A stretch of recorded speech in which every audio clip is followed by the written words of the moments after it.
Hey guys, tonight we're going back to the Stone Age, a time when clothing was made of whatever you didn't starve to death trying to catch, and much more.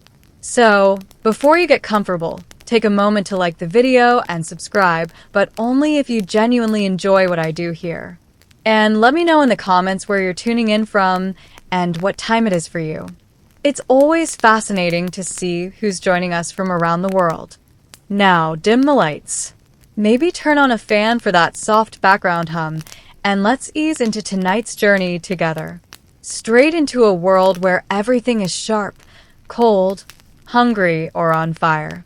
Sometimes all at once. You've survived the night barely, and only because nothing hungry stumbled into your cave while you were snoring like a mammoth with sinus problems. The good news is you're alive. The bad news: you're in the Stone Age. Your bed is a rock. Not like a firm mattress kind of rock. A literal slab of nature that's done nothing to accommodate your spine. If you're lucky, there's a layer of fur between you and hypothermia.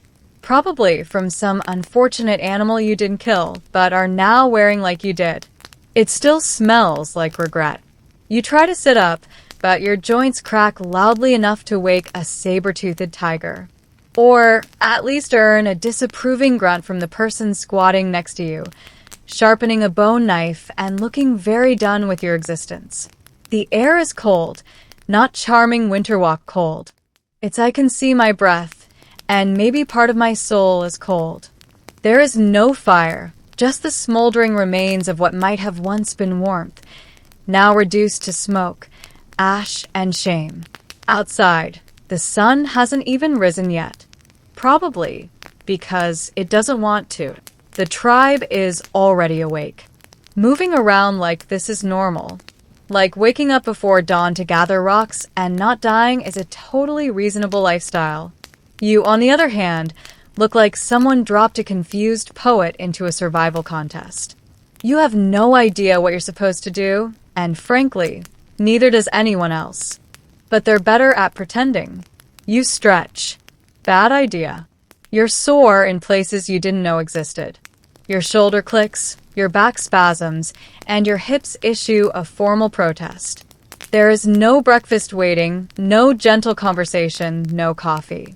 Just the cold realization that if you don't immediately start doing something useful, anything, you might get left behind or worse, eaten after you die for convenience. And that's how your morning begins. You're hungry. Not just I could eat hungry. This is the kind of hunger where your stomach starts having conversations with itself, and none of them are friendly. You look around, expecting maybe a handful of berries or even a sad strip of dried meat. There is nothing. Breakfast in the Stone Age is not a guaranteed daily ritual. It is a hypothetical, a hope, a whispered prayer to an uncaring sky god who may or may not be a large rock with a face someone carved in during a fever dream. If you want to eat, you have to earn it. That means digging, scraping, scavenging, or sprinting after something faster than you and hoping it's dumber. Spoiler, it isn't. Everything you want to eat either has legs or thorns, and in both cases, it uses them against you. You watch as a wiry man is on a route that looks like something you'd avoid even touching. He offers you a piece. It tastes like wet wood that lost a bet, but it fills your mouth. And more importantly, it doesn't actively try to kill you. A rare win. Someone else holds up a dead bird, like they just discovered gold. It's about the size of your hand, mostly feathers and nerves. They start plucking it with the efficiency of someone who's done this a lot, which is comforting until you realize they're keeping the whole thing. Apparently, catching food means you get to eat it. What a concept. You consider foraging. After all, how hard could it be to spot something edible? It turns out every fruit looks either suspiciously bright or aggressively bland. You pluck something that looks vaguely like a plum. A woman slaps it out of your hand before you can taste it. She doesn't say anything, just gives you a look that says, "I've seen people drop dead faster than that." So, You settle for chewing on a piece of old root and pretending it's enough. It isn't. Your stomach isn't fooled. It begins with planning your betrayal. You'll be fasting permanently if you're not careful. You want to be helpful. That's cute. The tribe is already busy. Someone's sharpening a flint blade. Someone else is weaving sinew into something that might be a net or a trap or just a creative way to make you feel unskilled. You pick up a rock. You stare at it. It stares back. Congratulations. You're bonding with a rock. Tools are not decorations here. They're the reason anyone has teeth left. They cut, scrape, smash, dig, and occasionally get used to settle arguments. And unless you've spent years figuring out which stone breaks into blades and which one just breaks your thumb, you're about as useful as a damp leaf. You try to copy what the others are doing. A man smacks two stones together and produces a razor-sharp edge in 3 swings. You try the same. The rock splits unevenly and flings a shard directly into your face. You're bleeding now, but hey, you've successfully recreated the experience of early surgery. A woman is making cord from strips of hide.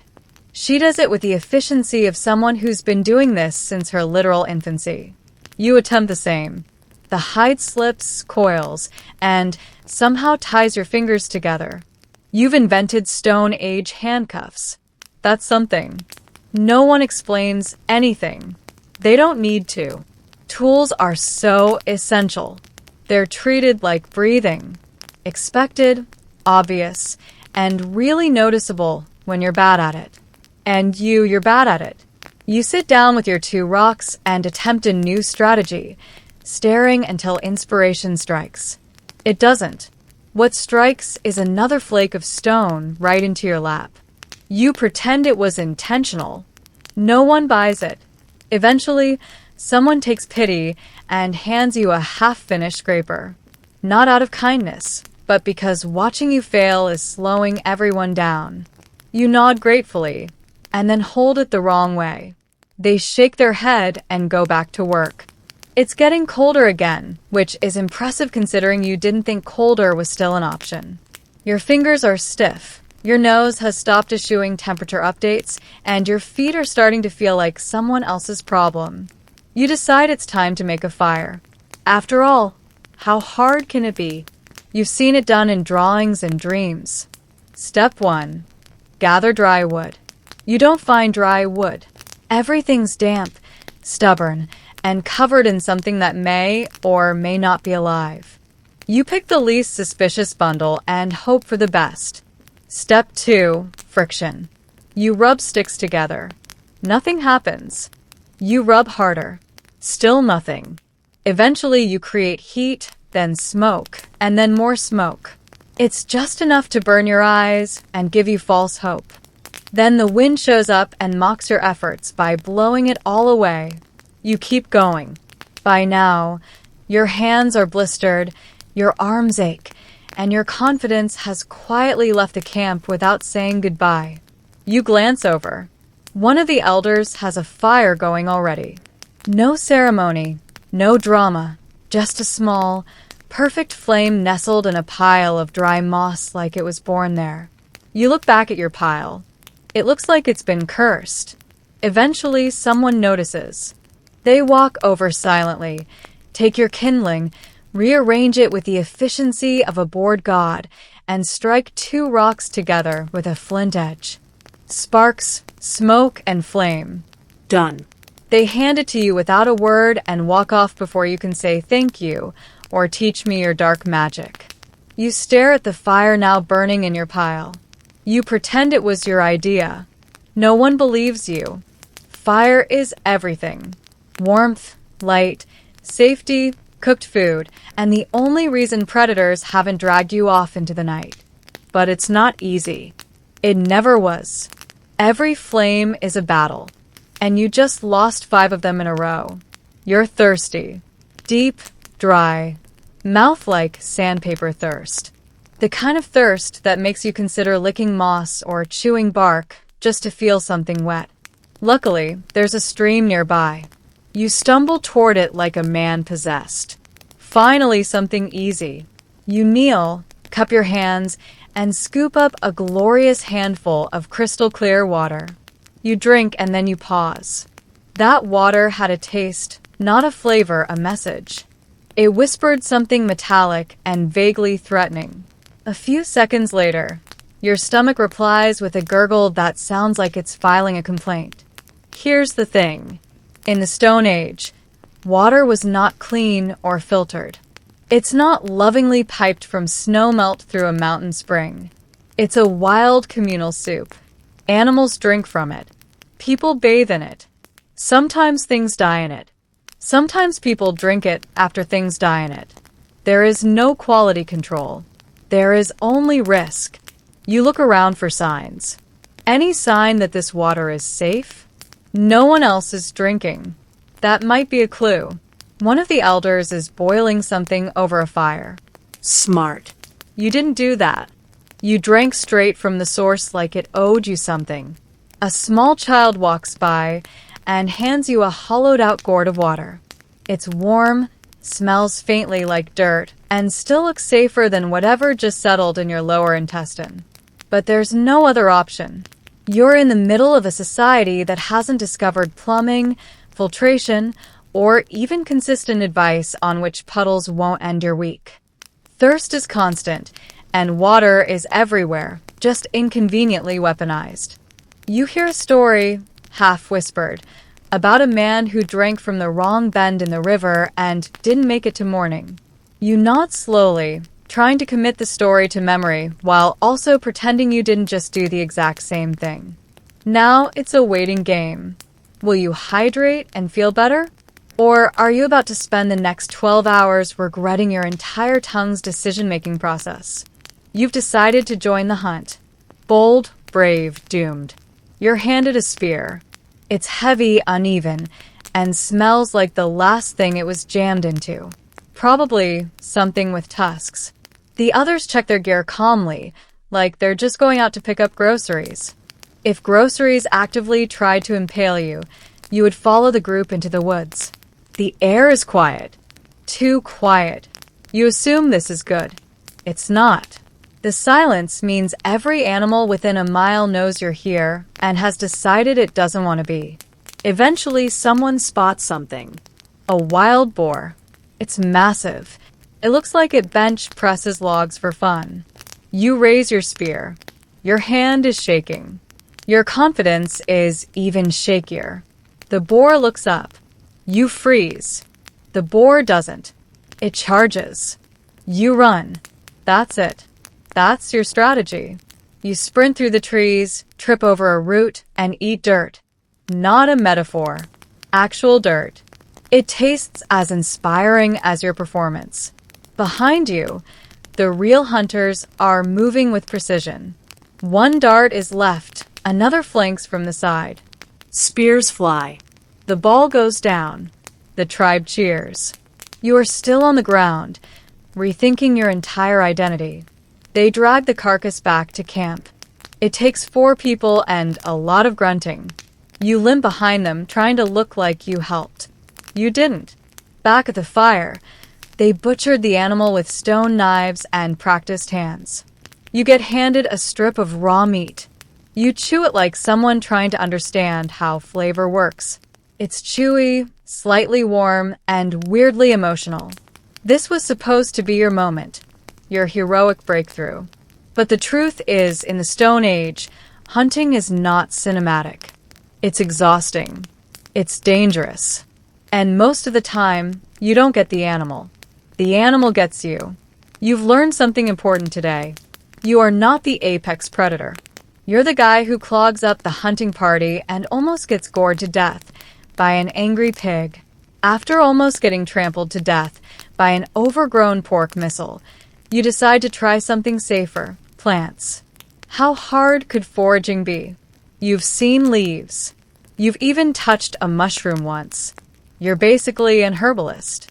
You head out with a small woven pouch and boundless optimism, 2 things that historically get people killed. Within minutes, you found something that looks promising. A berry bush.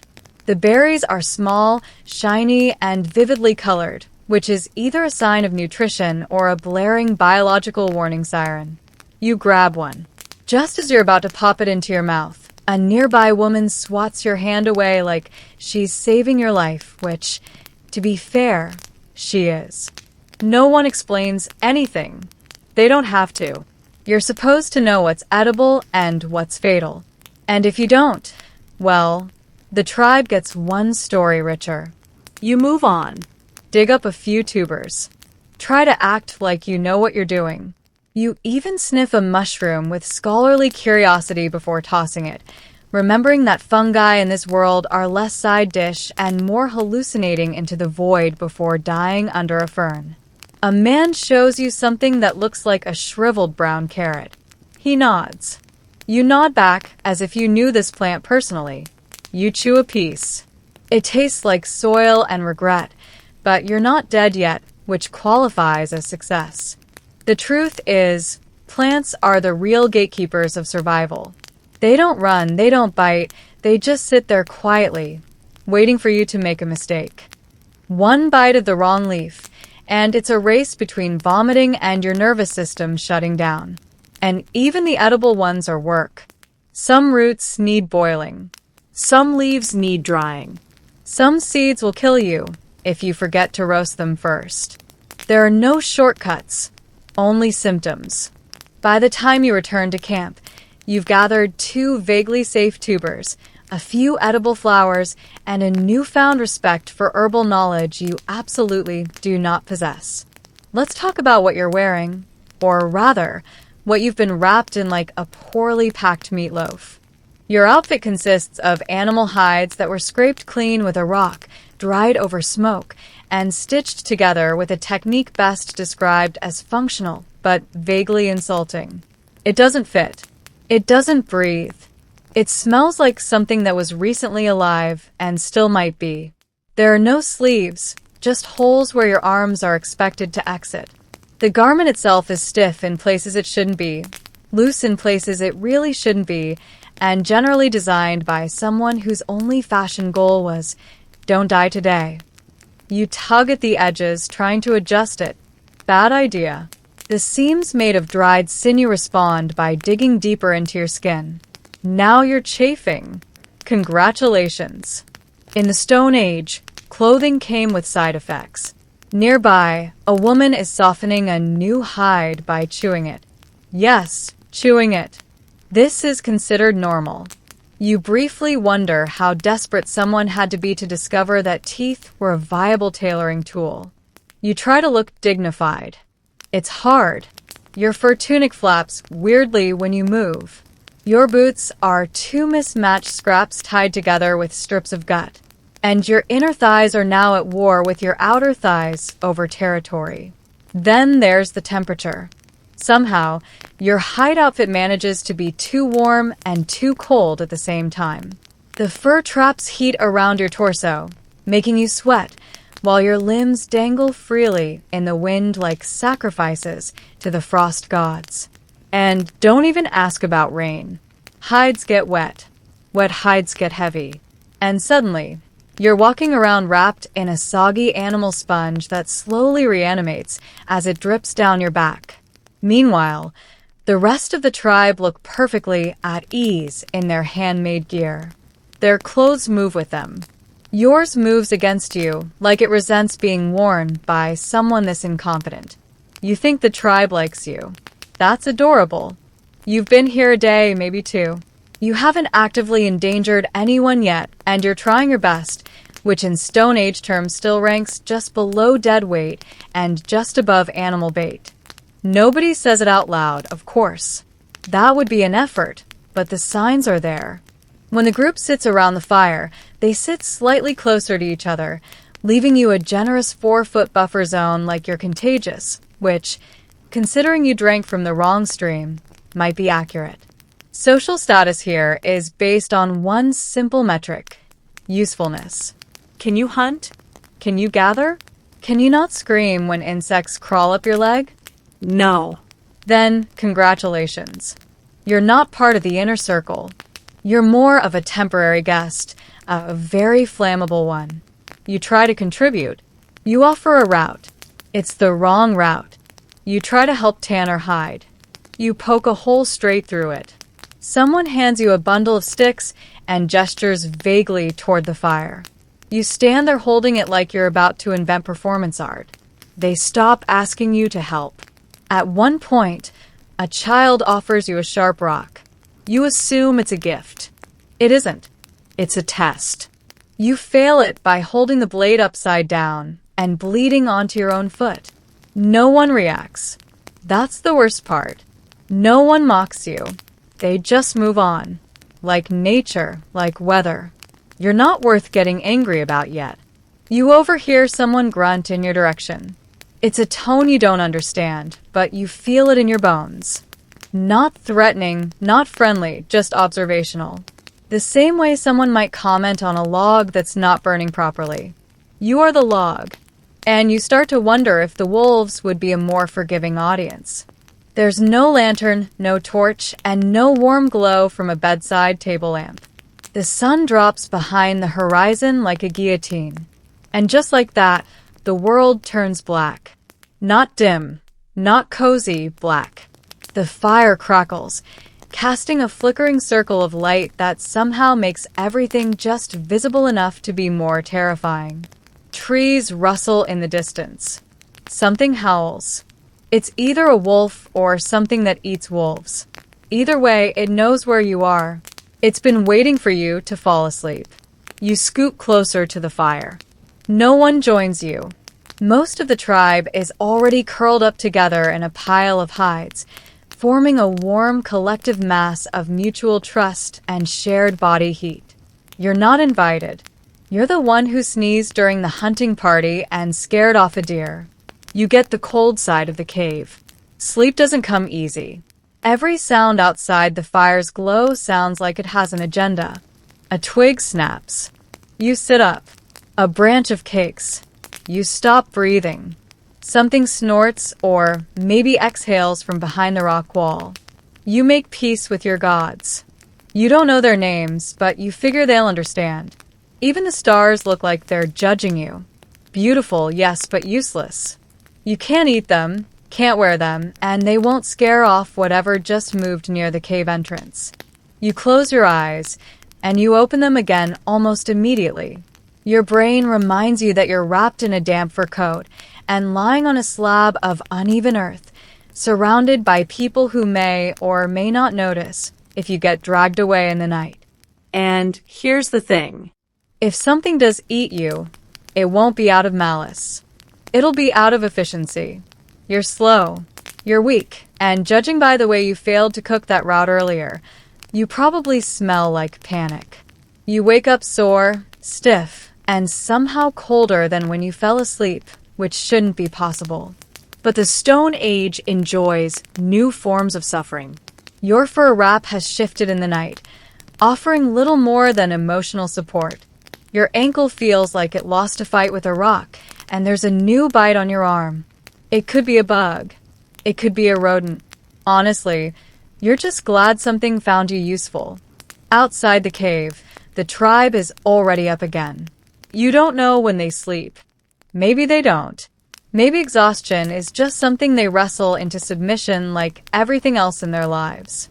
You hobble toward the fire pit, hoping for something warm. There isn't. The ashes are cold. The fire went out sometime during the night. A group decision apparently that didn't involve consulting you or your fingers, which are now numb enough to qualify as decorative. You attempt to rejoin the group. Someone hands you a stick. No instructions, no explanation. You assume it's for poking something, maybe a task, maybe self-defense. Maybe they're just testing to see what you'll do with it. You fail. Obviously, every movement hurts. Your muscles ache from doing things they weren't designed for, namely survival. Your shoulders scream from carrying too much, too wrong. Your knees feel like someone filled them with gravel. Your pride is somewhere back near the pile of uncooked tubers you tripped over yesterday. The others are already organizing. Someone's reinforcing the shelter wall with bones. Another's gutting something with terrifying ease. You try to help again and manage to trip over a child's toy, which is literally just a small rock with a face on it. The child stares at you like you've insulted his ancestors. You probably have. No one tells you what to do. That's not how things work here. You're expected to know, and if you don't, you're expected to figure it out without asking stupid questions like, is this sharp thing supposed to be covered in blood already? At first, you think it's raining. It isn't. It's starting to rain, which is worse because now you know the full downpour is coming. And you're not ready. No one's ever ready. Even the people who've lived here their entire lives glance up and frown like the sky just made a rude joke. You shuffle over to the edge of the shelter. Shelter is a generous word for some branches tied together with gut strings, and the hope that trees are waterproof. Spoiler, they're not. The wind picks up. It cuts through your hide clothing like you're wearing a damp napkin. Your boots, which are just scraps of animal skin tied around your feet, begin soaking through immediately. Your toes squish. You pretend not to notice. The rain begins in earnest. The cold fat drops that feel less like water and more like punishment. Everything is suddenly slick. The fire sputters. The walls cake. The smell of wet fur fills the air like an apology no one wants to hear. You duck into the cave, hoping for relief. It's slightly better, slightly. The roof leaks in 3 different places, and the floor is now muddy. You watch a centipede confidently stroll across your sleeping area. It seems more prepared for this life than you are. The others are already adjusting. Someone's moving firewood inside, and others are hanging hides to dry near the smoke. You try to help and knock over a stack of tools. A loud clatter follows. So, do the stairs. You are now both wet and in the way. Later, someone tosses you a half-dry pelt to wear. You drape it around yourself like a soggy emperor and try not to look too grateful. It helps. Not much, but a little. You sit down, dripping quietly into a puddle, while the storm howls outside like it has a personal vendetta against your comfort. It starts with a cough. Nothing dramatic, just a little scratch in the throat. You try to ignore it. By mid-morning, you're wheezing like a dying goat, and your nose has decided to self-destruct. Your eyes are watering. Your skin feels warm. Not cozy warm, infection warm. You announce this to no one because no one is going to do anything about it. You have officially entered the medical care phase of the Stone Age. Congratulations. There are no doctors, no clinics, and no herbs arranged neatly on a wooden shelf by someone named Fern. Instead, an elder takes one look at you, grunts, and hands you a wad of crushed leaves. You chew them. It tastes like moldy spinach marinated in old sweat. You nod solemnly, as if it's helping. It isn't. Your fever worsens. Someone suggests a steam treatment. This involves sitting in a hole next to heated rocks while they pour water over them. You cough, sweat, and contemplate death. It's like a sauna designed by someone who's only ever heard of saunas from hallucinations. At some point, someone smears a mixture of mud, herbs, and possibly animal fat onto your chest for drawing out the spirits. Apparently, you don't ask questions. You're too busy vibrating from chills. Pain? There's no pain relief. You get a stick to bite on, and a knowing look from the tribe's unofficial healer, a woman with exactly 3 teeth and a permanent scowl. She whispers something in a language that might just be annoyed breathing. The cure for anything, it seems, is either time, luck, or not dying before it goes away. You try to sleep. Your dreams are strange. In one, you're being chased by a squirrel the size of a bison. In another, your speaker is talking.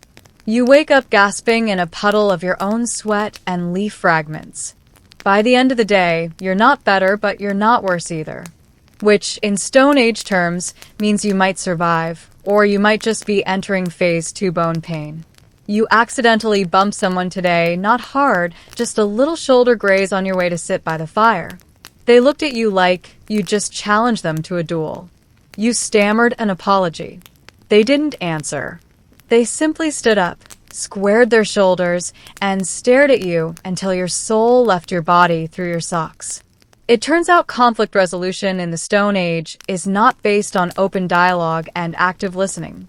It's more of a let's see who survives this disagreement kind of culture. There's no concept of de-escalation. No one is diffusing the tension with a calming voice or a gentle reminder that we're all part of a team.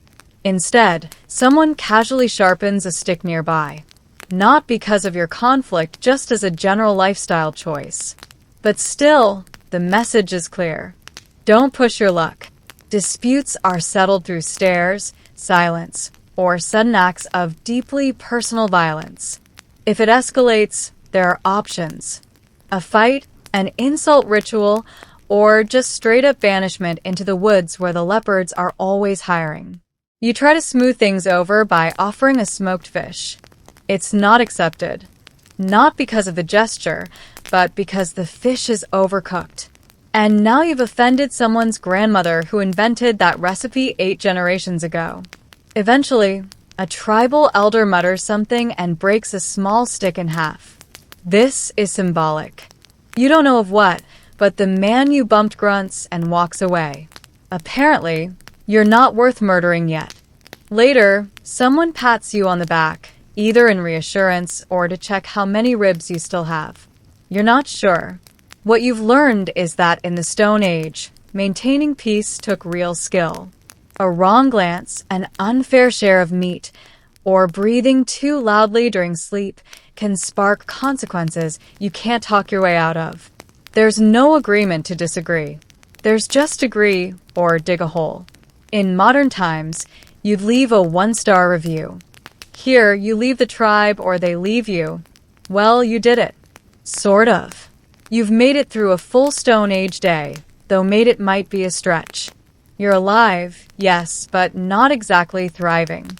Your clothes are damp. Your pride is shredded. Your stomach hasn't forgiven you, and every muscle in your body has filed a formal complaint. But technically, you're still breathing, which here qualifies as success. The tribe hasn't exiled you. That may be an oversight. Or maybe they've silently agreed you're too entertaining to get rid of just yet. After all, watching you attempt to climb that tree for berries, actually wasps, did provide the entire group with 6 minutes of bonding. As night falls again, you sit near the fire. Not close, but closer than yesterday. You're beginning to understand the rhythm of this world. The quiet mornings, the harsh sun, the constant need to earn everything. Food, shelter, and respect, with hands that weren't trained for any of this. No one has explained anything to you. They never do. This is not a world of instructions. It's a world of observation, of imitation, of failing until failure teaches you what survival won't. Someone hands you a strip of roasted meat. You nod in thanks. It's tough, salty, and has a hint of fur. You chew it like it's your last meal. It might be. You still don't belong here. Not really. Your brain keeps trying to apply logic from another time, one with microwaves and socks. But slowly, painfully, it's starting to adapt. You now know that fire doesn't make itself. Water is rarely a gift, and roots are trying to kill you. The tribe chats quietly in their own language, one that's more gesture and expression than words. You catch none of it, but you nod anyway. It seems polite. You lie down on your patch of cold earth, wrapped in furs that smell like every animal in the forest played tug-of-war with them. Your body hurts. Your dignity is gone. But for now, nothing is biting you. In the Stone Age, that's about as good as it gets. You wouldn't last a day. Technically, you just did. But let's not push our luck with a second one. It began with silence and formality. 2 things that in the Edo period, Japan were never as harmless as they seemed. Lord Asano Naganori of Aikeo, a young daimyo from western Japan, had been summoned to the shogun's palace in Edo to perform a delicate duty: receive and entertain envoys from the Emperor of Kyoto. This was no small task. The court demanded precision. The protocol was everything. And watching over the ceremonies was a man named Kira Yashinaka, a high-ranking court official, master of rituals, and, unofficially, a man infamous for expecting bribes. Lord Asano, however, was not one to play those games. He came from a proud samurai lineage. Honor was not a bargaining chip, and, perhaps to his own detriment, he had a face that could not pretend to smile. Kira noticed, and Kira resented it. Over the days that followed, Kira began needling Asano with insults, quiet jabs, sharp corrections, and petty humiliations. The courtly halls of Idedo Castle echoed with whispers. Kira had called Asano a country bumpkin, had mocked his manners, and had made him wait outside rooms he was supposed to host. The tension built quietly and painfully, like pressure beneath lacquered wood. And then on the 21st day of the third month in the year 1701, it snapped. In a hallway of Idedo Castle, Asano drew his short sword and attacked Kira. His blade grazed the older man's face and shoulder. An insult, not a kill. But to draw a weapon inside the shogun's palace, that was unforgivable, no matter the provocation. Kira survived. Asano was immediately arrested. Within hours, the shogunate passed judgment. No investigation, no second chances. Lord Asano was ordered to commit seppuku, ritual suicide, by sunset. His lands were confiscated, and his retainers were cast out. His family was dishonored. And most cruel of all, Kira remained untouched, unpunished, and victorious. But the story didn't end there. Among Asano's now masterless samurai, his ronin, was a man named Oishi Kuranosuk. And while the world moved on, Oishi began to plan quietly, patiently. This wasn't just about revenge. It was about something deeper, something older, a test of Bushido, the way of the warrior. And it had just begun. The death of Lord Asano should have marked the end. His house was abolished. His men disbanded. The shogun had made it clear there would be no vendetta. Kira remained in his estate under the protection of the law. Justice had been rendered swiftly and coldly.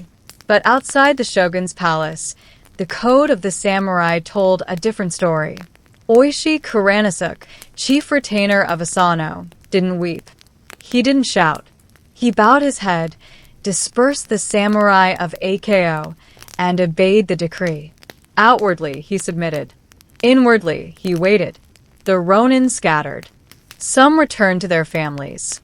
Others took up trades, becoming merchants, monks, or even beggars. The world believed they had moved on, that their loyalty had died with their lord. But under the surface, a plan was coiling tighter. Aishi knew that the shogunate was watching. Revenge was a crime, especially when aimed at a man like Kira, who still held rank and favor.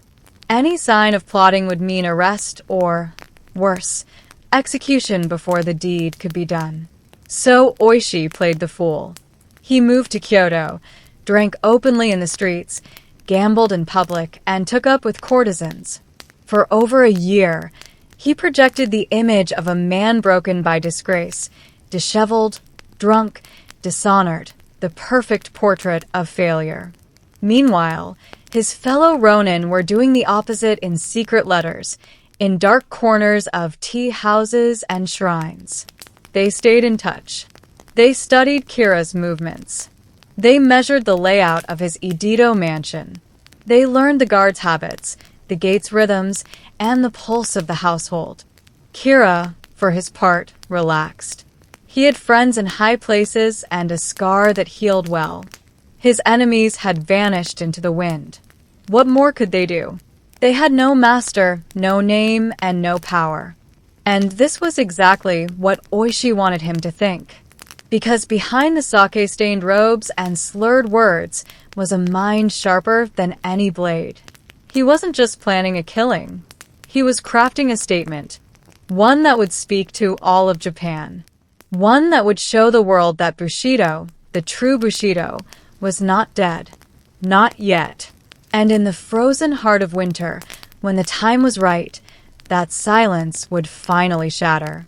By the time snow began to fall over Edo in late 1702, 47 Ronin had made their decision. No more waiting. No more watching. The time for vengeance had come. Oishi Kuranasuke gathered his scattered brothers in arms. Some traveled for days to reach Edo. Others had never truly left. But one by one they reassembled, not as wandering men, but as samurai once more. Not for pay, not for honor restored, but for duty, the kind that lives after death. The plan was precise. Each man had a role. This was not a brawl. It was a performance, and every detail mattered. They forged new weapons, silent and fast. They crafted winter armor, light enough to scale walls, but thick enough to deflect a strike. They even built a fake fire brigade complete with uniforms to avoid suspicion if anyone questioned why a group of men was marching through the city at night. Kira's mansion was a fortress. High walls, dozens of guards, multiple gates. But it had been studied for over a year. The layout was memorized, the routines predictable, and the servants indifferent. Most had grown lax.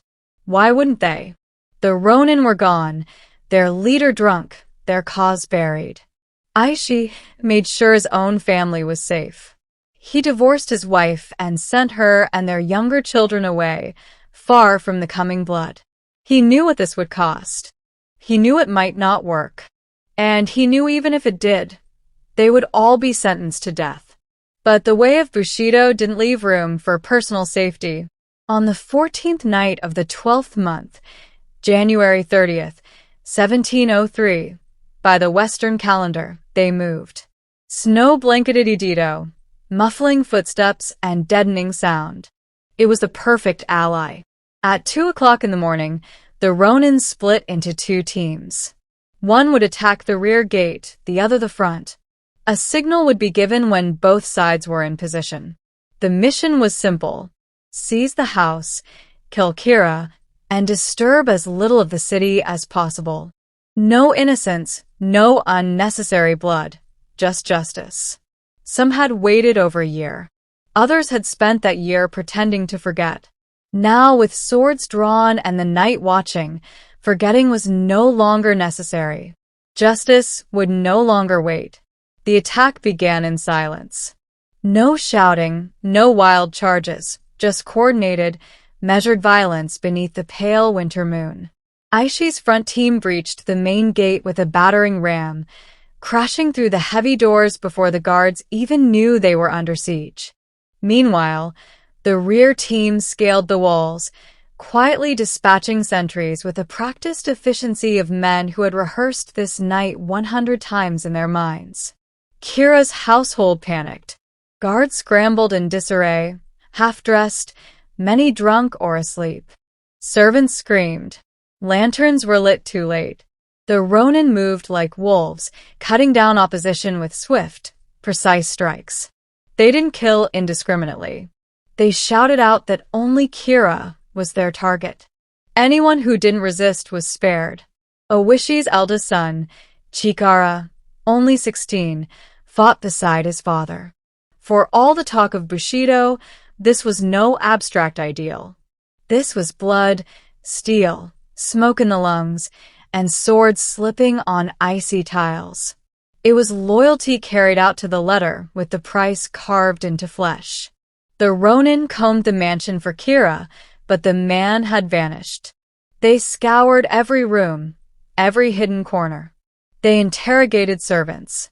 Finally, they found a secret courtyard. In a shed behind the garden, trembling beneath a pile of charcoal and straw, was a man in plain robes, his face pale, his body shaking. It was Kira. He refused to identify himself. He refused to speak. but he bore the scar Lord Asano had left on his face nearly 2 years earlier. Oishi offered him the chance to die with honor. A dagger was placed before him, seppuku like a true samurai. But Kira couldn't do it. He simply stared, frozen. The man who had destroyed a clan without lifting a blade could not take responsibility when his time came. Oishi bowed once. Then he struck. Kira Yashinaka died, not as a lord, but as a coward. The Ronin took his head, wrapped it in cloth, and marched calmly in full armor through the snow-covered streets of Edo. They carried the trophy to Sengakuji Temple, where Lord Asano was buried. There they cleaned the head, laid it before his grave, and prayed. Their revenge was complete, their fate sealed. When morning broke, Idedo awoke to the impossible. Word spread like wildfire. Kira Yashinaka was dead, slain in the heart of the city by 47 Ronin, who had not fled, not hidden, but walked in formation to the temple where their lord lay buried. They made no effort to escape. They simply knelt, presented the severed head, and waited. The city, usually loud with merchants and samurai clamor, fell strangely quiet.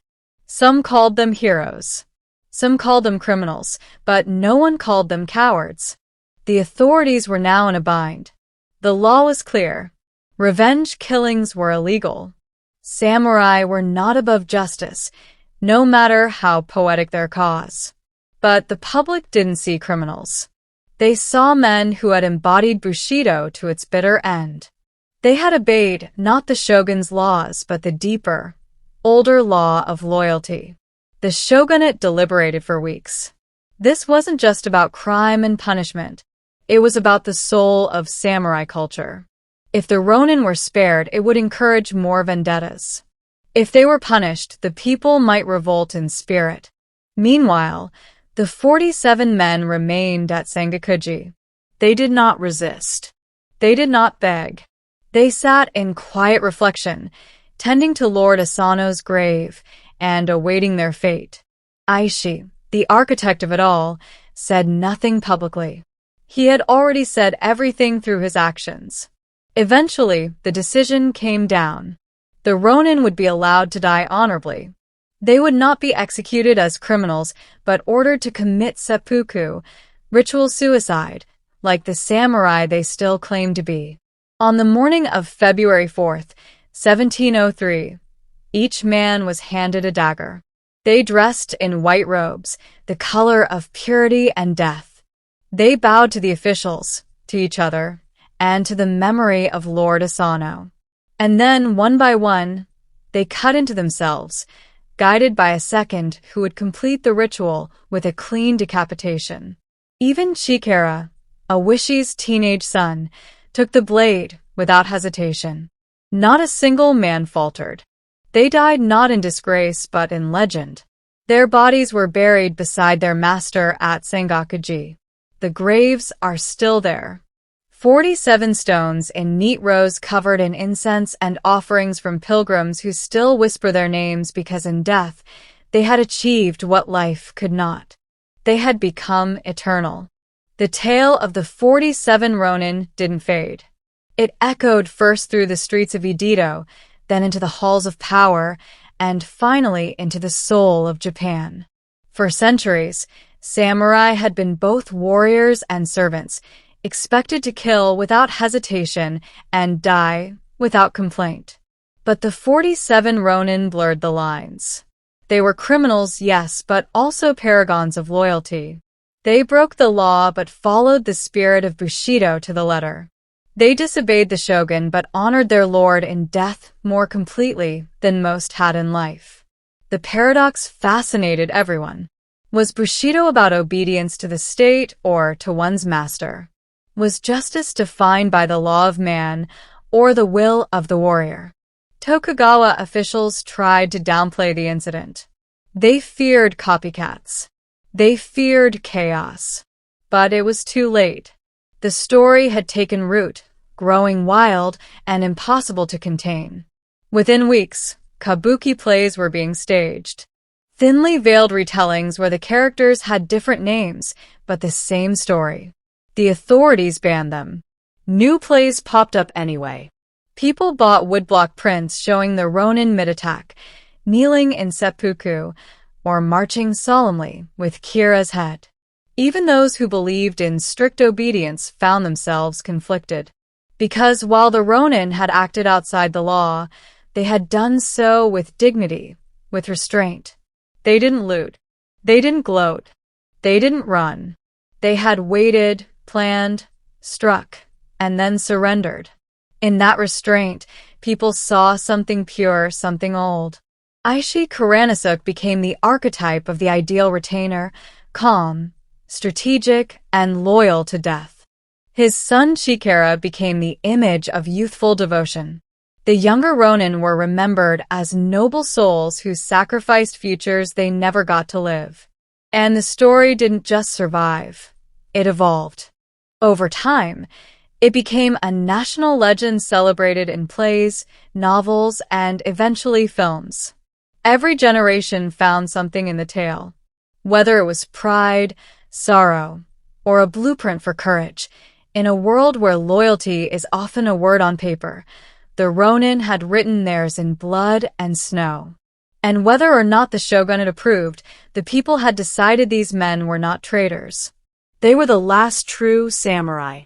The 47 graves at Sengakuji Temple became more than memorials.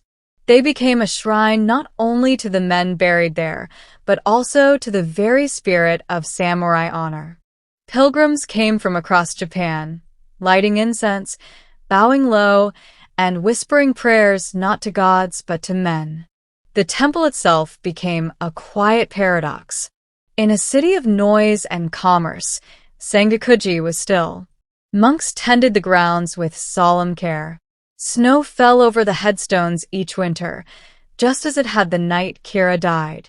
Each year, on the anniversary of the attack, December 14th, by the lunar calendar, visitors gather to commemorate the deed. Lanterns flicker, and incense hangs thick in the air. Some arrive in full samurai attire. Others come silently, leaving flowers or coins or notes of gratitude. Even those who didn't believe in vengeance found themselves drawn to the sight. Because whatever your stance on law or ethics, you couldn't ignore the sacrifice, the discipline, and the stillness of 47 men who gave up their futures for an idea older than the shogunate itself. For generations, the graves were treated with awe. School children were taken there to learn what loyalty meant. Soldiers visited before being sent to war.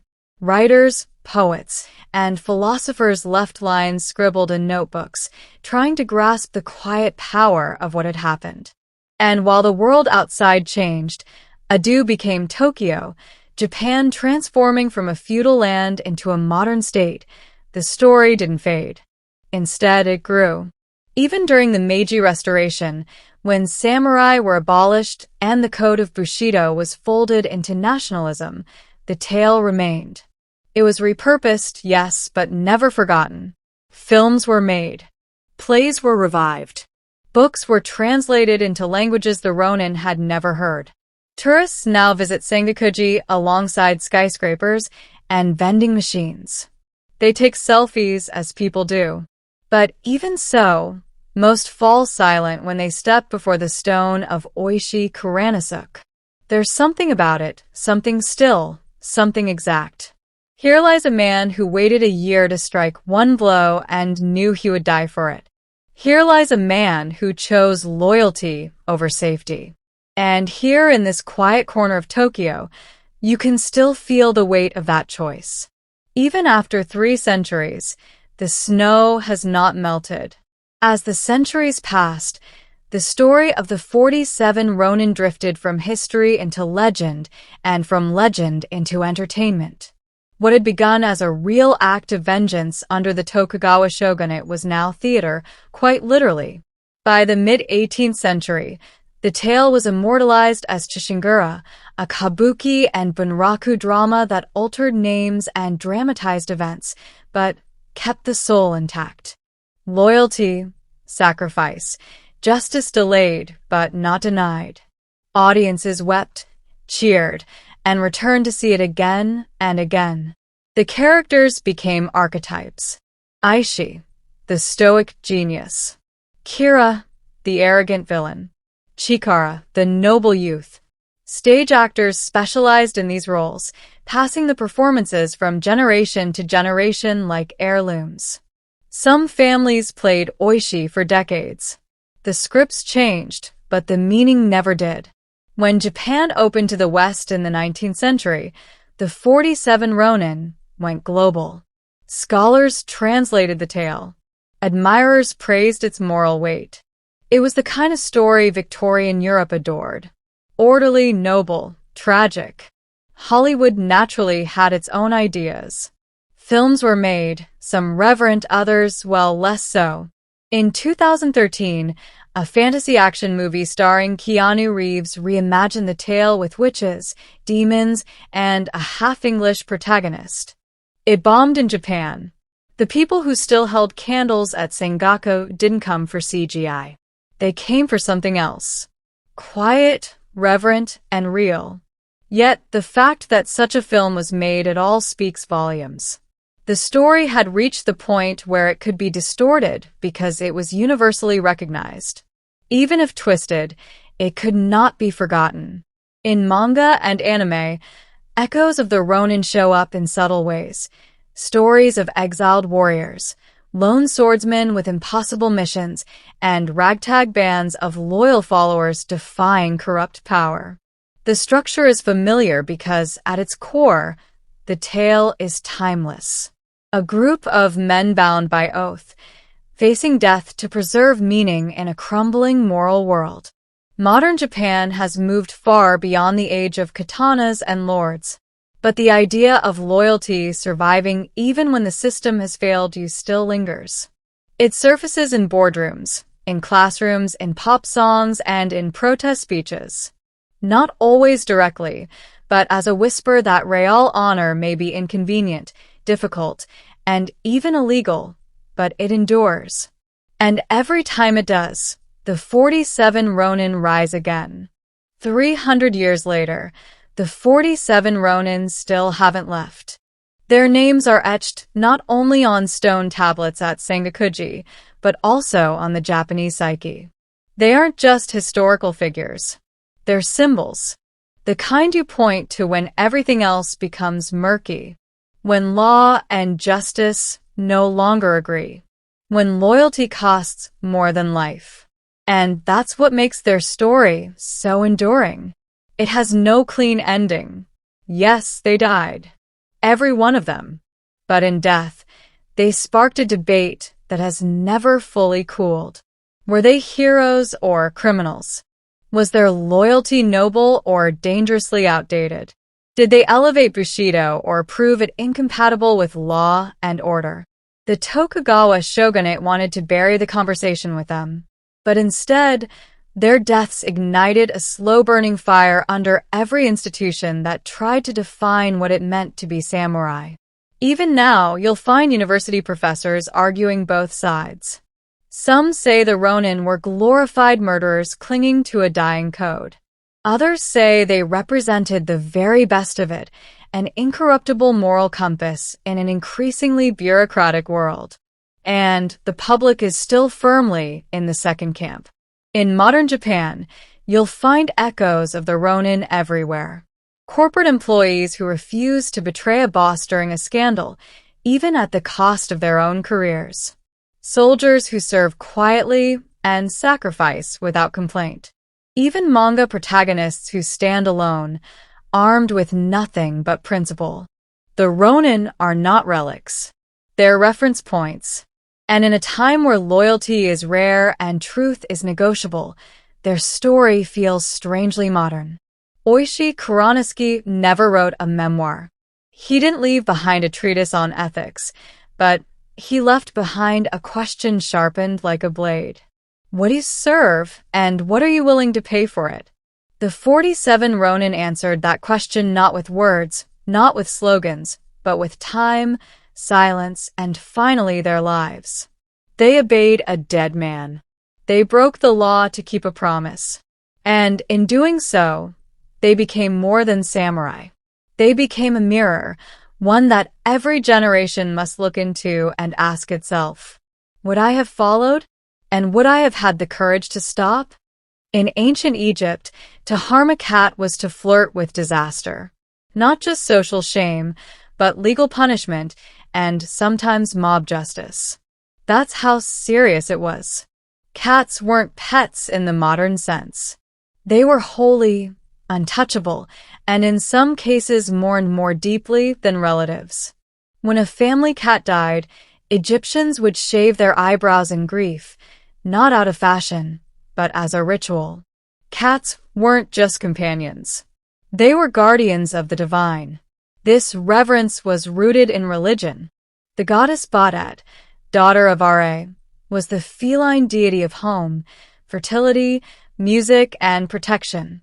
She began as a lioness, fierce and destructive, but over time, she softened into a cat, retaining power but gaining grace.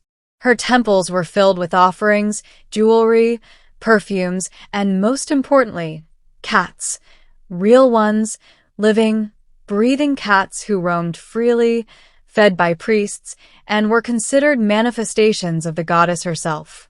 Archaeologists have uncovered vast cat cemeteries near Bastet's main temple in Bubastis.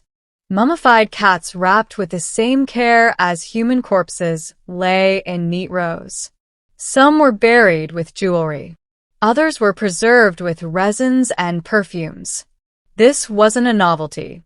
It was an industry. Cats were bred for sacred purposes, blessed, and sometimes ritually sacrificed so they could serve in the afterlife.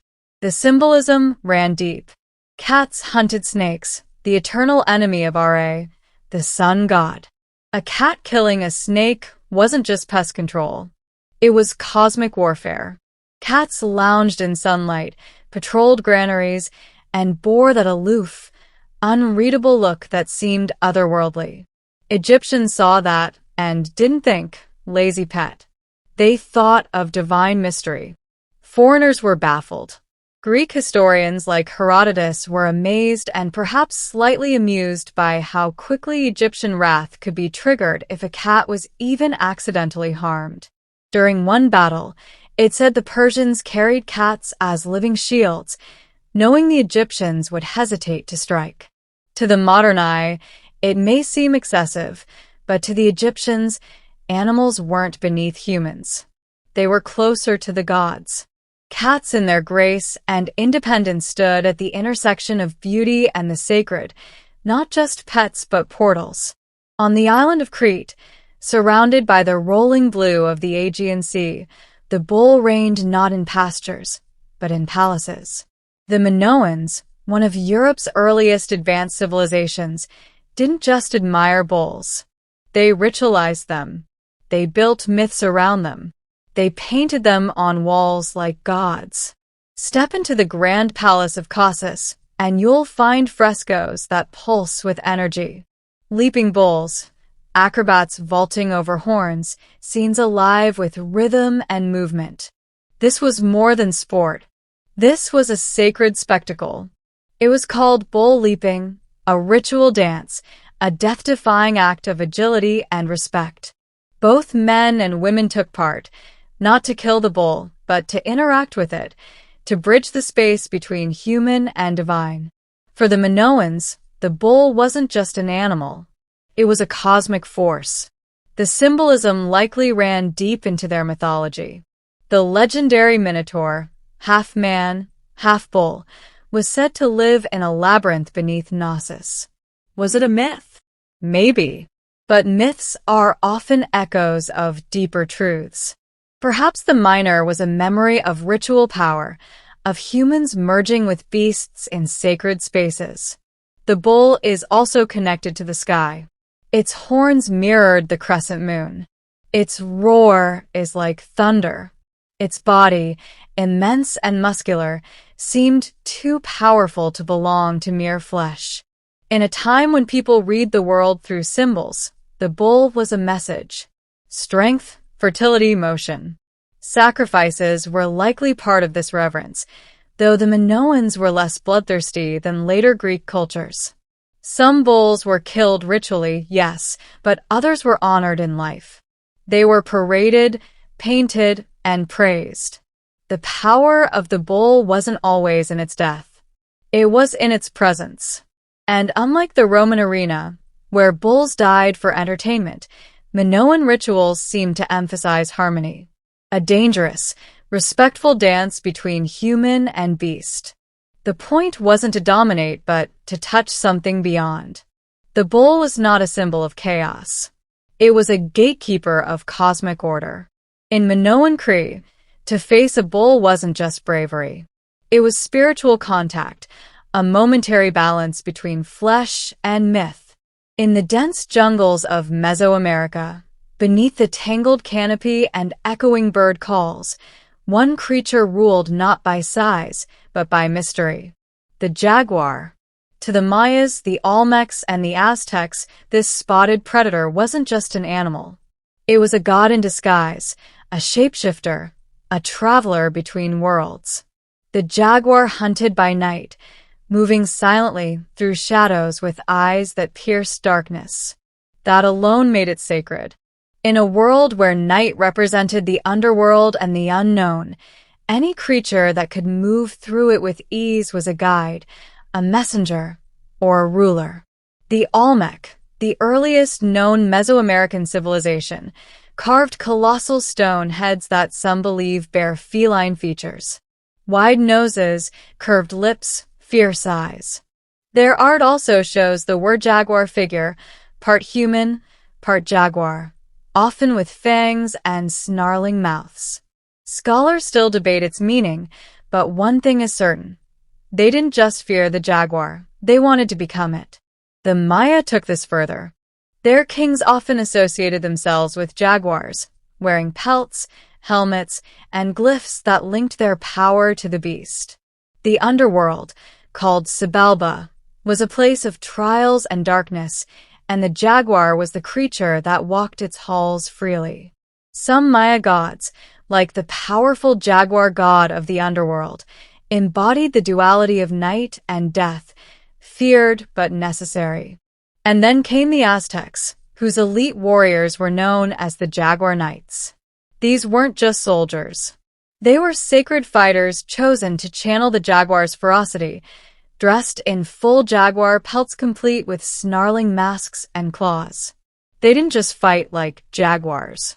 They believed they were jaguars. The battle wasn't just about conquest. It was a ritual reenactment of cosmic struggle. Sacrifice, as grim as it sounds to modern ears, was central. Jaguars were sometimes sacrificed to the gods, not out of cruelty, but reverence. To kill a jaguar meant releasing a sacred force. To offer its heart was to give the gods something they recognized as kin.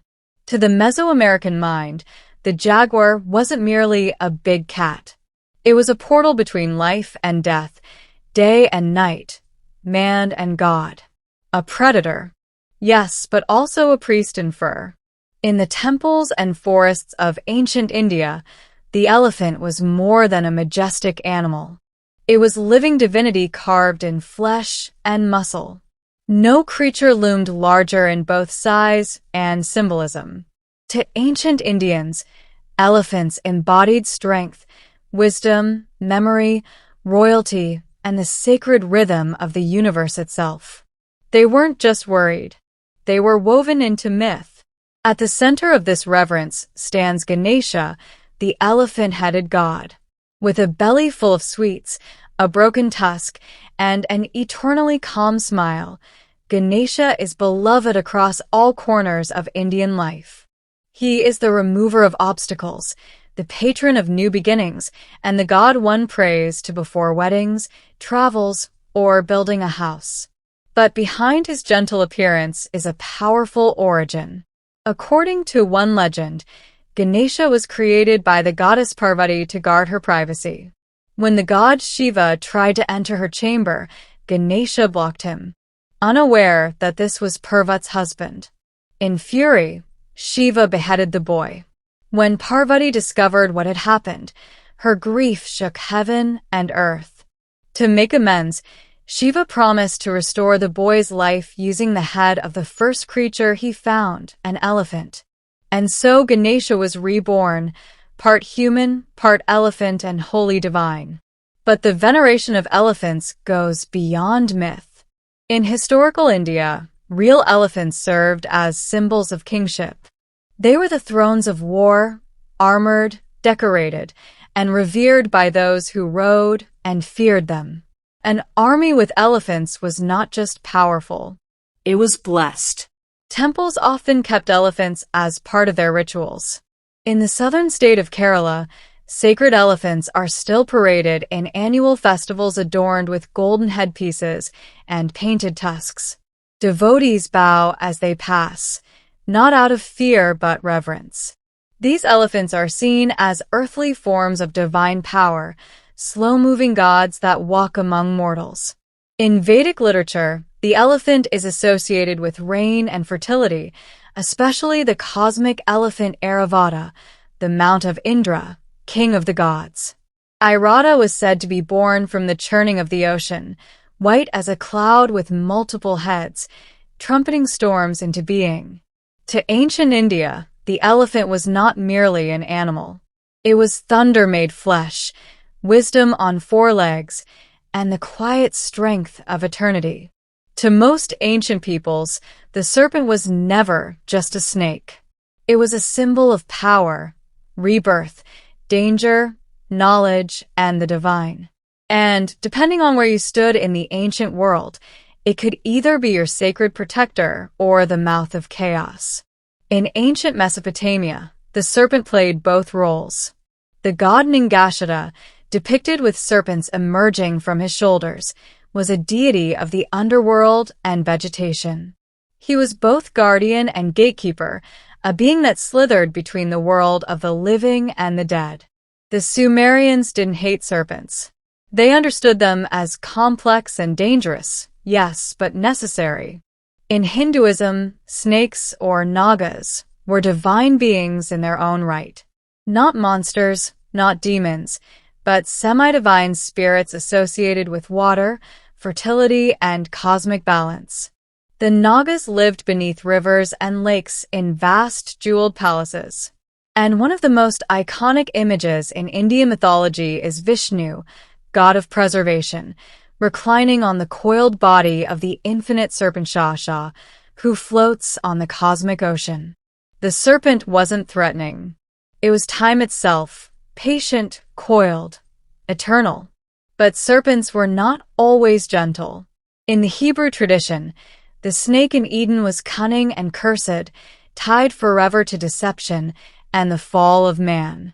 But even here, there's nuance.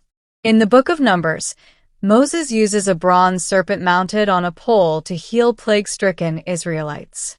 A rare moment where the snake becomes salvation, not sin.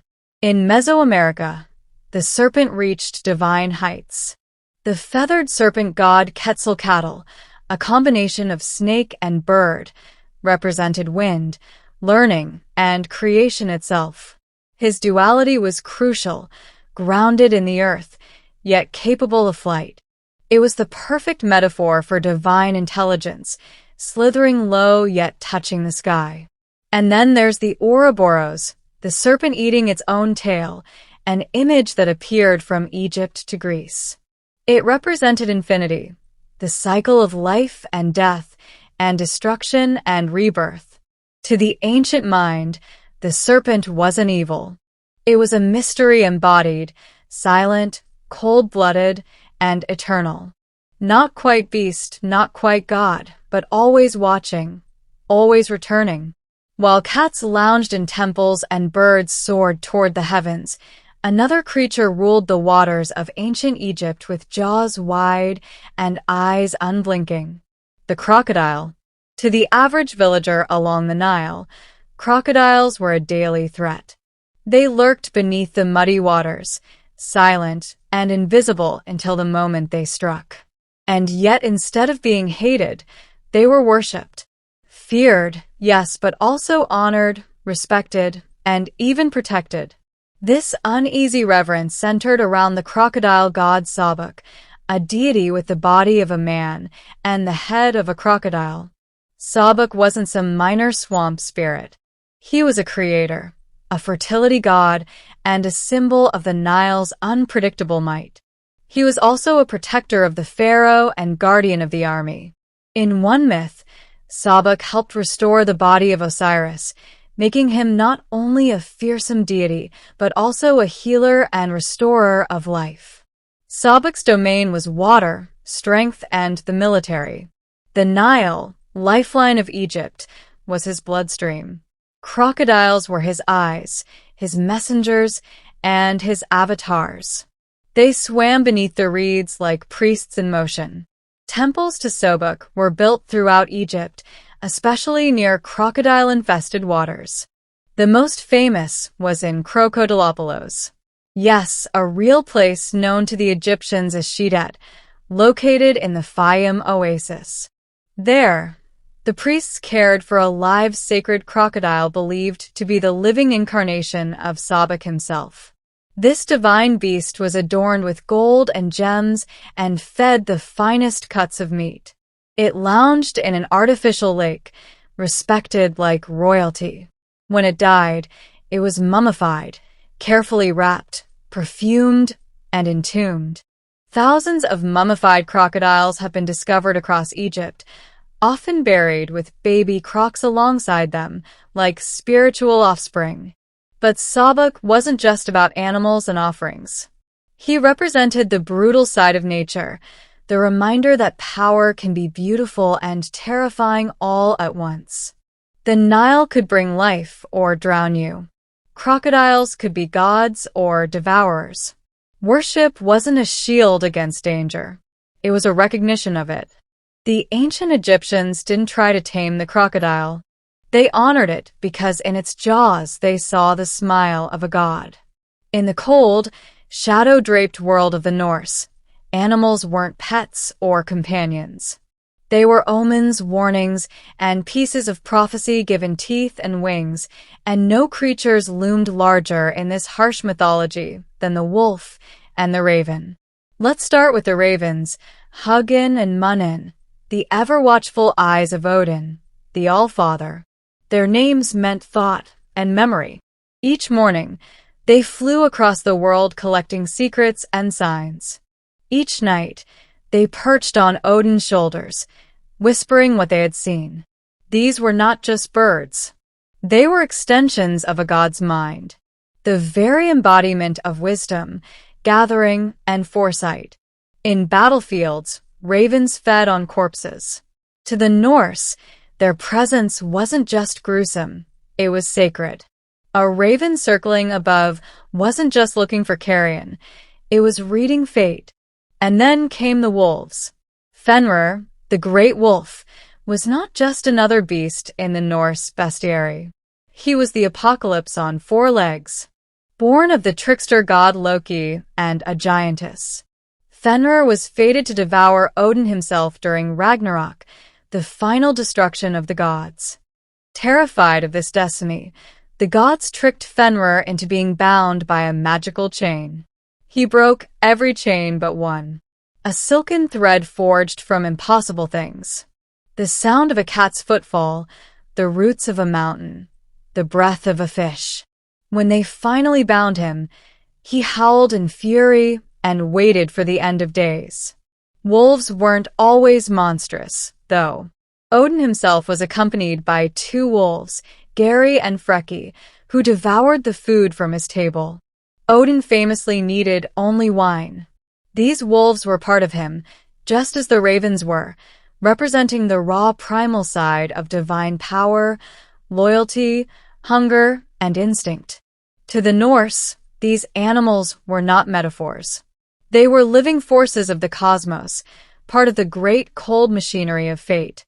They didn't need to be cute or loyal or even tame. They needed to be true. In the North, animals weren't guides to peace or prosperity. They were messengers of war, symbols of prophecy, and the last things you might see before glory or death. In ancient Vedic India, The cow was not simply a farm animal. It was sacred essence distilled into muscle and milk. To understand its role in Vedic culture is to understand how deeply the ancients saw divinity in the everyday. The Rig Veda, one of the oldest sacred texts in the world, refers to cows as agony, not to be killed. They were associated with Aditi, the infinite mother goddess, and with Prithvi, the earth herself. The cow wasn't seen as separate from nature. It was nature. It nourished like the earth, gave like the heavens, and walked among men like a living blessing. Milk, butter, ghee, and curds weren't just food. They were offerings used in yajinas, fire rituals where the gods were fed through flame. To pour clarified butter into fire wasn't simply a gesture of devotion. It was cosmic alchemy, transforming the cow's gift into divine energy. Cows were linked to Kamadhenu, the mythical cow of plenty who could grant any wish and nourish all of creation. Kamadhenu was said to reside in the hermitages of sages, emerging during times of need to restore balance and abundance. She was not bred or owned. She was revered. The Zebu, India's native humped cattle, were decorated with bells and garlands. During festivals like Gopashtami, cows were bathed, painted, and worshipped. In some villages, they were even led into temples to receive blessings or give them. Unlike the warlike status of bulls in Cree or the feared glory of jaguars in Mesoamerica, the cow represented gentleness, restraint, and sustenance.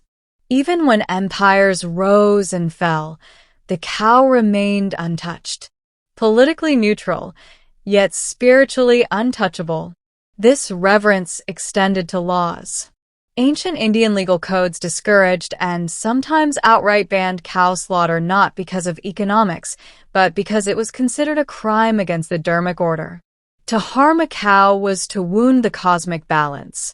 And even today, thousands of years later, that reverence hasn't vanished. It echoes in temples, in fields, in daily prayers whispered beside roadside shrines. In Vedic India, the cow wasn't just the backbone of the village economy. It was the mother of creation, patiently chewing grass while holding the cosmos in its breath. Across ancient cultures, birds soared higher than mere animals. They weren't just admired for flight. They were believed to transcend realms. Earth, sky, heaven, underworld. Birds passed through them all. To ancient minds, this made them natural messengers of the divine. In ancient Egypt, the ibis held sacred status through the god Thoth, deity of wisdom, writing, and magic. Thoth was often depicted with the head of an ibis, long-beaked, contemplative, poised. The bird's careful motions mirrored the god's own measured intellect. Ibises flocked along the Nile's banks, and their presence was seen as auspicious, tied to lunar cycles and the balance of truth itself. Thousands were mummified and buried in honor, not because they were useful, but because they were holy. Then came the hawk, symbol of Horus, god of kingship and the rising sun. With its piercing gaze and skyward flight, the hawk embodied divine watchfulness. Pharaohs, considered living sons of Horus, aligned themselves with this bird of prey. Even the eye of Horus, one of Egypt's most enduring symbols of protection, originated from the hawk's keen sight. In Mesopotamia, the eagle was linked with gods of storm and war, a creature too grand to be of earth alone. In the Epic of Gilgamesh, birds appear as signs of favor or warning, often bridging the mortal realm with that of the gods. The Greeks revered the eagle above all. It was the sacred animal of Zeus, king of the gods. According to myth, Zeus would hurl thunderbolts from the sky with an eagle at his side. The bird became a symbol of divine authority, swift, brutal, untouchable. In India, the majestic Garuda, a massive bird deity, served as the Mount Vahana of Vishnu, god of preservation. Part eagle, part human, Garuda was no pet. He was a cosmic warrior, a protector of Dharma, and a devourer of serpents. His image adorned temples, shields, and royal emblems. Even in cultures without gods shaped like birds, the symbolism remained. Freedom, vision, transformation. Birds migrated across seasons, vanished into clouds, and returned like omens. Their arrival was watched, their flight interpreted. To the ancients, birds were never just birds. They were wings of the gods, eyes of heaven, and souls in motion. Thomas Jefferson believed in ideas, not just politics, ideas. He imagined himself not as a ruler, but as a thinker, a man of the Enlightenment. He surrounded himself with books, copied classical architecture into the design of Monticello, and read Virgil, Locke, and Voltaire by candlelight. His mind wandered far beyond Virginia's plantations. He once declared, "I cannot live without books," and meant it quite literally when he wrote the phrase, "All men are created equal." In the Declaration of Independence, it wasn't political theater. It was a philosophical creed, a sentence meant to echo across time. Liberty, reason, self-governance, these were Jefferson's religion. He imagined a world where monarchs crumbled, where free-thinking farmers tilled the soil, where education triumphed over superstition. But the problem was never his vision. It was who got to be included in it. Even as he preached liberty, Jefferson owned more than 600 enslaved people over his lifetime. He knew the system was wrong. He wrote against slavery, called it a moral depravity, a hideous blot. He even proposed gradual emancipation in some of his earlier writings. But when it came time to act, to free the people who lived and worked at Monticello, he hesitated. Most he never freed, some he sold, and others, like Sally Hemings, were held in a far more intimate, complicated captivity. To Jefferson, liberty was an ideal to chase, but only within a narrow circle. White men with property. That was the political universe he truly imagined. Even as he dreamed of abolishing aristocracy, he kept the deeply unequal structure of slavery intact, benefiting from it materially and politically. It's a contradiction that historians still wrestle with today. Was Jefferson a hypocrite, a product of his time, or simply a brilliant man with blind spots large enough to swallow generations? Whatever the answer, one thing is clear. The man who championed the natural rights of humankind did so from the porch of a plantation, overlooking land tilled by the very people his pen had forgotten. And that paradox would haunt the rest of his legacy, even as his words helped ignite revolutions across continents. Jefferson was a philosopher of liberty, but he lived a life fenced in by chains of his own making. Before he was president, Thomas Jefferson was an architect, not just of buildings but of ideas. The United States was still an experiment, raw and unfinished. And Jefferson wanted to shape it with the precision of a draftsman holding a compass over blank parchment. After writing the Declaration of Independence in 1776, Jefferson returned to Virginia, where he tried to rewire the legal system from the ground up. He proposed bills to eliminate primogeniture, the law that passed property only to the eldest son, and religious establishments that favored the Anglican Church. He believed in dismantling inherited privilege, leveling the field for white men to rise on merit rather than bloodline. In 1779, as governor of Virginia, he faced the grim logistics of war. British troops invaded. Jefferson fled his estate when the Redcoats arrived, a move critics would later call cowardly. But he wasn't a warrior. He was a planner, a thinker, and a builder. His true battleground was in legislation and letters. When Jefferson went to France as minister in the 1780s, he absorbed the Enlightenment like a sponge. He dined with philosophers, studied architecture, and marveled at European civilization, all while condemning its aristocracy. He returned to America with crates of books, sketches of domes and colonnades, and a refined vision for the new republic.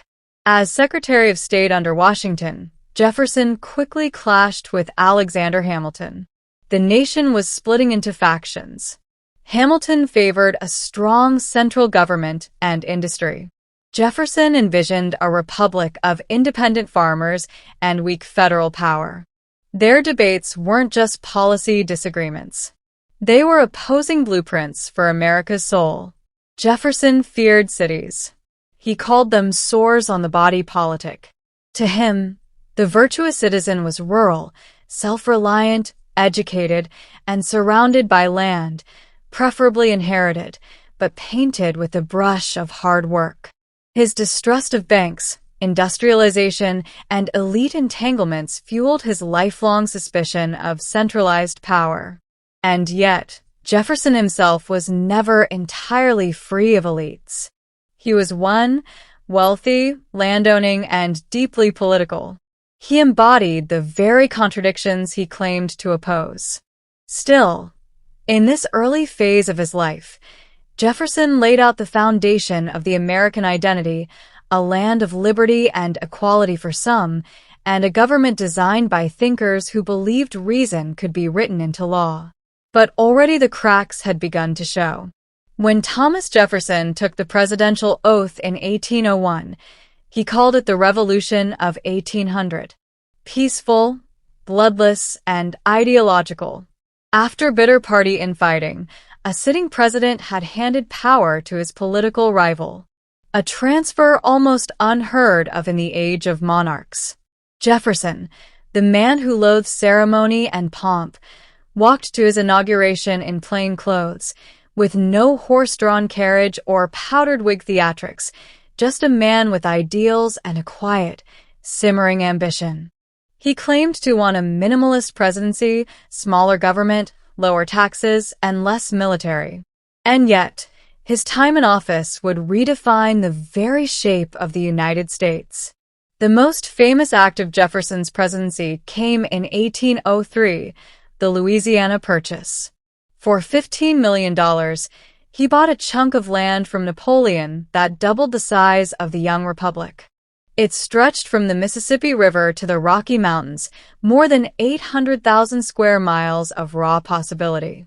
This was, without question, one of the most consequential real estate deals in human history.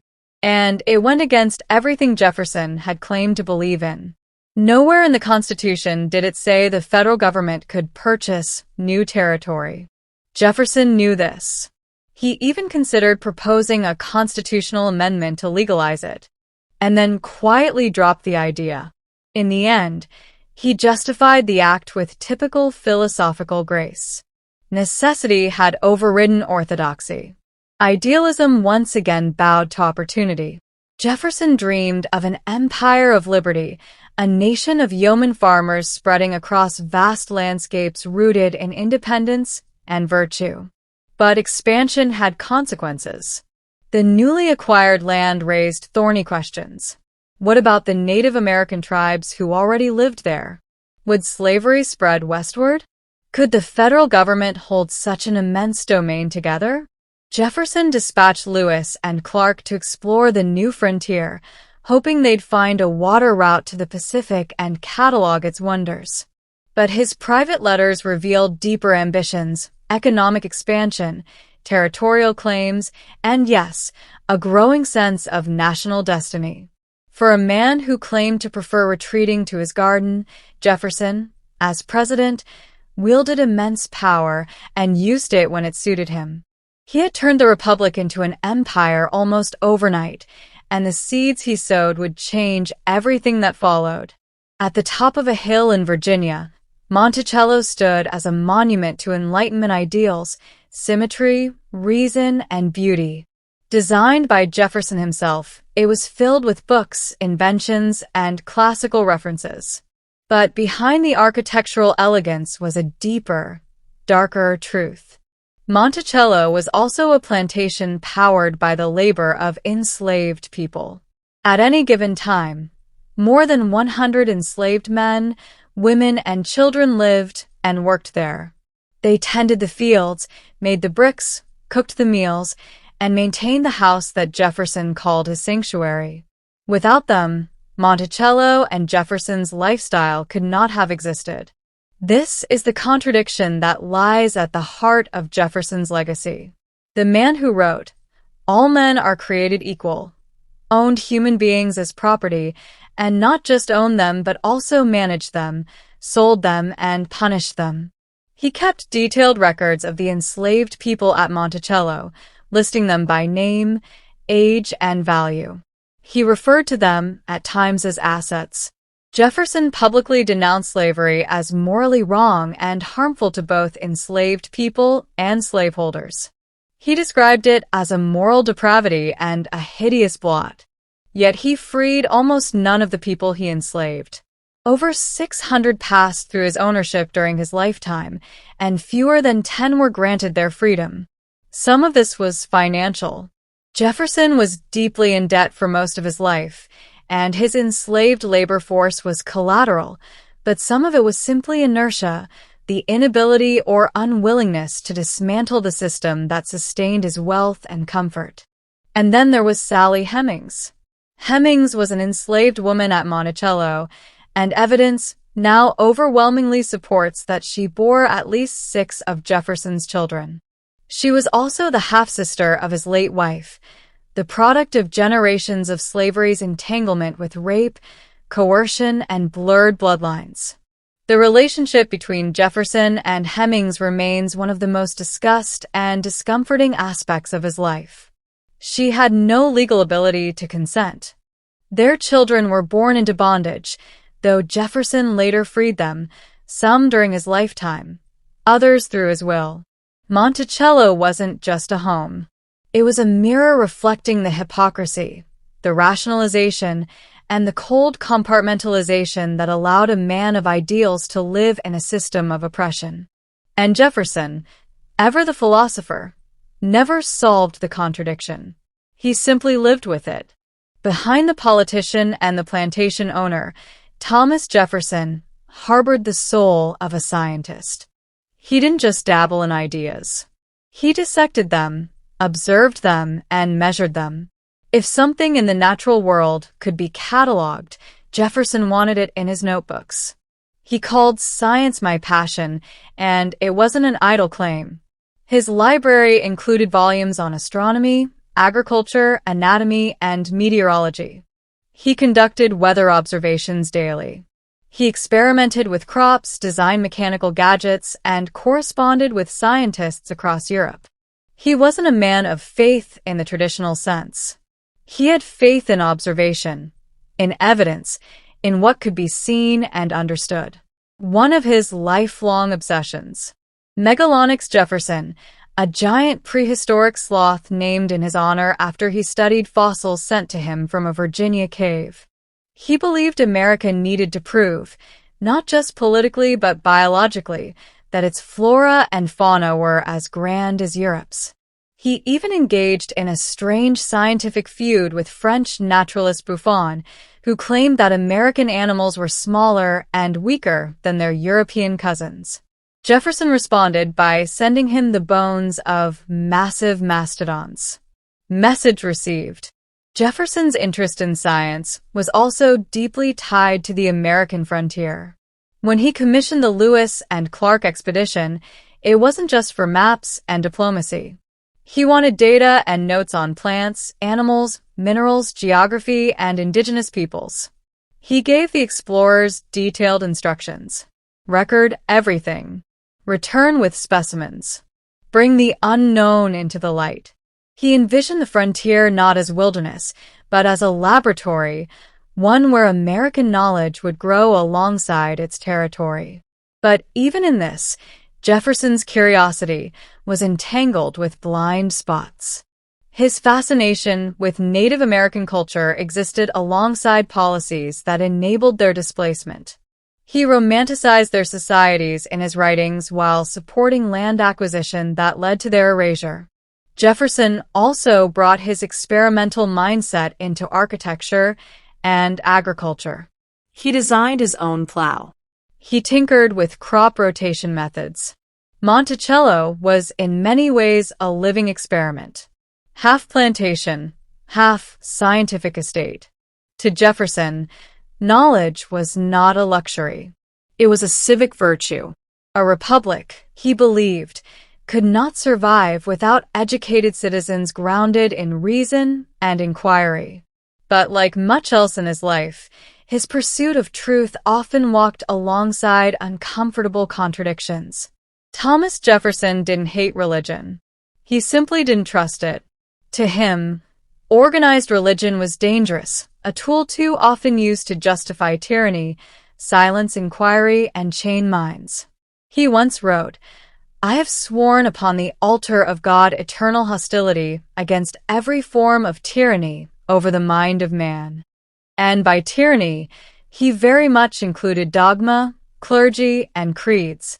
Jefferson believed in God, but not the kind who intervenes in daily affairs or parts seas on command. His faith was in the mold of the Enlightenment. Deism, a belief in a creator who established the laws of nature and then stepped back to let the universe run its course. No miracles, no burning bushes, just gravity, logic, and the slow turn of the planets. He admired Jesus, but not as a divine being. Jefferson saw him as a moral philosopher, a man who taught compassion, humility, and peace, only to have his message distorted by centuries of church politics. Jefferson respected the Sermon on the Mount. He had little time for the resurrection. In fact, he was so committed to this view that he made his own Bible literally. Using a razor and glue, Jefferson went through the New Testament and physically cut out all references to miracles, divinity, and supernatural events. What remained was a slim volume of moral teachings, stripped of magic but rich in ethical instruction. He titled it The Life and Morals of Jesus of Nazareth. It was never meant for public consumption. It was a personal guidebook for what he believed Christianity ought to be. His critics were horrified. Godless was the word often hurled at him, especially during the bitter presidential campaigns of the early 1800s. Some even warned that Jefferson's election would lead to Bibles being burned and churches turned into stables. None of that happened, but the suspicion lingered. Despite his skepticism, Jefferson supported religious freedom fiercely. As author of the Virginia Statute for Religious Freedom, he enshrined the principle of church-state separation. It was one of only 3 achievements he wanted listed on his gravestone. For Jefferson, faith was not the enemy. Unquestioned faith was. In the quiet of Monticello, beneath the ticking of clocks and the scratch of quills, Jefferson prayed not to a god of thunder, but to reason itself. By the time Thomas Jefferson retired from public life, he was exhausted, politically bruised, financially ruined, and increasingly haunted by the contradictions that had shadowed his legacy. He withdrew to Monticello, his beloved mountaintop estate, where he hoped to spend his final years in quiet reflection, farming, reading, and letter writing. But Jefferson's version of retirement was anything but idle. He founded the University of Virginia, designing its campus himself, right down to the neoclassical columns and the shape of the lecture halls. He wanted it to be a secular temple of reason, a place where students could study freely without interference from church or crown. No religious tests, no dogma, just inquiry. He called the university his last act of usefulness. And it was. But perhaps the most surprising chapter of Jefferson's twilight years came in the form of an old rival, John Adams. The two had once been friends, collaborators in the fight for independence, and fellow signers of the Declaration. But over time, politics tore them apart. Jefferson became the standard-bearer of the Democratic Republicans. Adams led the Federalists. Their rivalry grew bitter. Their letters stopped. Their friendship died quietly in the ashes of the election season. For over a decade, they didn't speak. But in 1812, a mutual friend, Dr. Benjamin Rush, encouraged them to reconcile. Jefferson wrote a tentative letter. Adams replied, and thus began one of the most remarkable correspondences in American history. Over the next 14 years, they exchanged more than 150 letters, not of apology, but of philosophy. They debated politics, theology, science, memory, and aging. They spoke of the Revolution like two old soldiers comparing scars. They didn't always agree. In fact, they rarely did. But they listened. Their letters became a testament to the idea that reasoned dialogue could survive even the deepest divisions. Jefferson's health declined. His debts grew worse. He began selling off parts of his library and land. Monticello, always more of a dream than a practical estate, slowly decayed around him. But in those final years, he regained something rare: peace. And an old friend, once lost to politics, became a companion in thought. They had both helped build a nation. And now, in the dusk of their lives, they were building something quieter: understanding.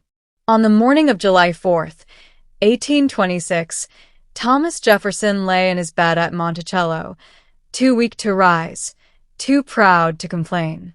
He was 83 years old, frail, deeply in debt, and drifting in and out of consciousness. His family had gathered quietly around him. Outside, the nation he helped create was celebrating its 50th anniversary. Jefferson had always been fascinated by timing and by symbolism, and now history seemed to be conspiring in silence. As fireworks cracked in distant towns and parades began to gather in Virginia, Jefferson's breathing slowed. His mind wandered.